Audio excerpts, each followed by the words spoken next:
with my colleague here, Mr. Trost, who has admitted to planning and essentially scheming to undermine an organization called Planned Parenthood, to being proud of the fact that he used his parliamentary time to solicit petitions to defeat it and therefore cause it to possibly be defunded. And I hope that that isn't the case, because International Planned Parenthood is a very respected organization, and it helps families around the world, and I know from my work in Africa that it helps with women's health and development. Let me be very clear. For the last 4 elections, I have run as a pro-life social conservative. That's been on my website and so forth.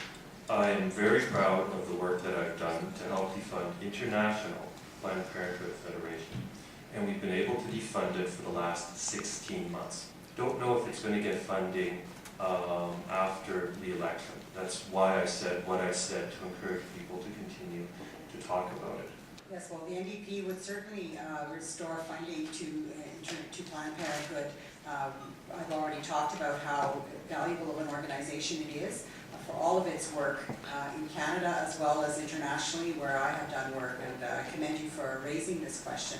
And further, I think we need to go further than that and talk about a commitment to upholding reproductive choice for women, because I think we're eating away at that, and yet the NDP is very committed to supporting women's rights in that area of reproductive choice.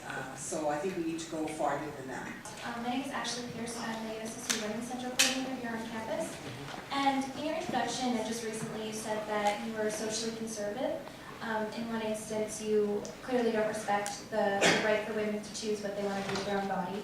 I was wondering, in what other ways would you find yourself socially conservative?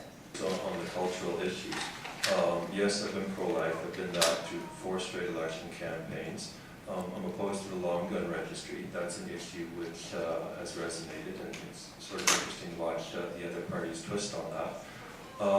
What are some of the other cultural issues? I think we touched on the justice issue here earlier.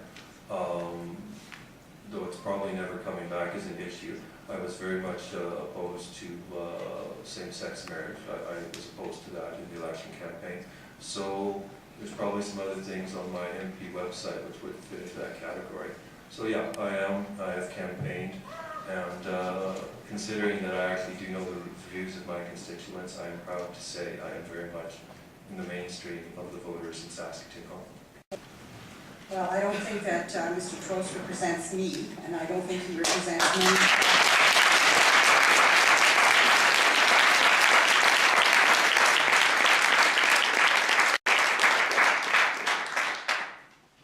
I'm strongly for reproductive rights and reproductive choice. I'm strongly for the ability of people to have gay marriage. I'm in favor of gay rights.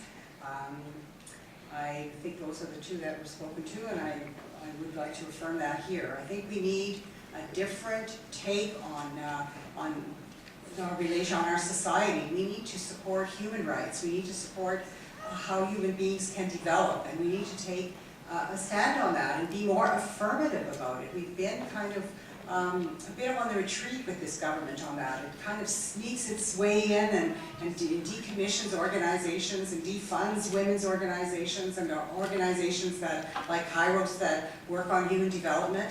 We need to sort of put a stop to that, actually, and we need to call it. And I think that's one of the key parts of this election campaign, is to change the vision of Canada. And I think if you look at the polls and the studies of what Canadians think, we're much more aligned with that, more that point of view than they are with the socially conservative view.